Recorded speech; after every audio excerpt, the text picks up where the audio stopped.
আসসালামু আলাইকুম বন্ধুরা, আমি আজকে ম্যাক্রোম দিয়ে মিরর ডিজাইন করব। মিরর ডিজাইনের আগেও করেছি, আজকে একটা ডিফারেন্স ডিজাইন করব। তো প্রথমে আমরা আমাদের মিররটা যেখানে সেট করব সেখানে আমরা ম্যাক্রোমগুলোকে আটকে নিয়েছি যথারীতি আগের মতোই, তারপরে মিররটা বসিয়ে নিয়েছি। গিট দেওয়ার জন্য এবার আমরা 14টাকে আলাদা করে নিলাম যেন আমরা আমাদের ডিজাইনটা করতে পারি। তো একটাকে আমরা রেখে দিলাম, পরে আবার 4টা দিয়ে আরেকটা গিট দিলাম, এরপরে আবার 4টা দিয়ে দিলাম। তো কটা হলো? 4টা করে নেওয়াতে আমাদের 3টা গিট হলো।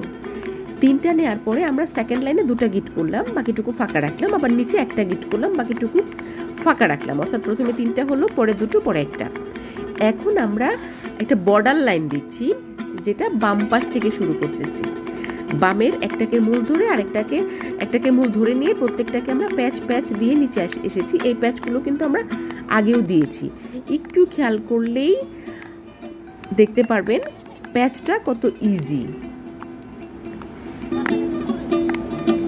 প্রথমে ঘুরিয়ে রূপটাকে ভিতর দিয়ে টেনে নিয়ে আসবো, আবার সেম প্রসেসে উপর থেকে নিয়ে রূপটা ভিতর দিয়ে নিয়ে ঘুরিয়ে নিয়ে আসবো এবং প্রত্যেকটাকে দুবার করে দিব।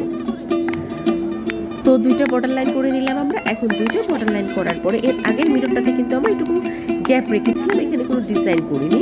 এখানে আজকে আমরা যেটা করতেছি, যে গ্যাপটা ছিল সেখানে প্রথমে একটাকে মূল ধরে আরেকটা দিয়ে 2টো প্যাচ দিলাম। আমাদের কিন্তু ম্যাক্রোমের হচ্ছে যেটাই নেই না কেন একটাকে 2টো প্যাচ দিই। তো এই জিনিসটা আমরা আবার ডান পাশে করতেছি, একটাকে মূল ধরে আরেকটা দিয়ে সেম ঘুরিয়ে একটা প্যাচ দিচ্ছি। প্যাচ বলা যায়, নাট বলা যায়, যেটাই বলি না কেন।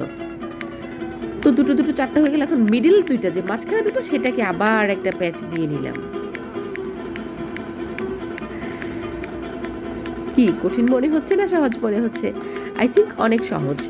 এরপরে আমরা আবার বাম পাশের প্রথমটাকে মূল ধরে নিয়ে আমরা কিন্তু এখন 2টো পেয়েছি। এই 2টোকে আবার সেম প্রসেসে আমরা প্যাচ দিয়ে বা ঘুরিয়ে নিয়ে আসব। তো যখন আমরা ঘুরিয়ে নিয়ে আসবো তখন কিন্তু আমাদের 2টো করে 4টা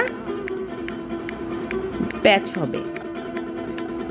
এই যে 2টো দিয়ে দিলাম প্রথমটা দিয়ে, এবার দ্বিতীয়টা দিয়ে আবার সেম ওয়েতে 2টো দিয়ে নিচ্ছি।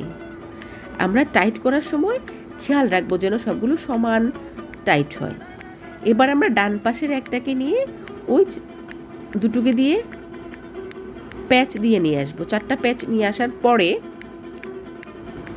আমাদের মাঝখানে কিন্তু এখন 2টা হয়ে গেল। এই 2টাকে নিয়ে আবার আমরা একটা প্যাচ দিয়ে ফেলবো, সে 2টো প্যাচই হবে।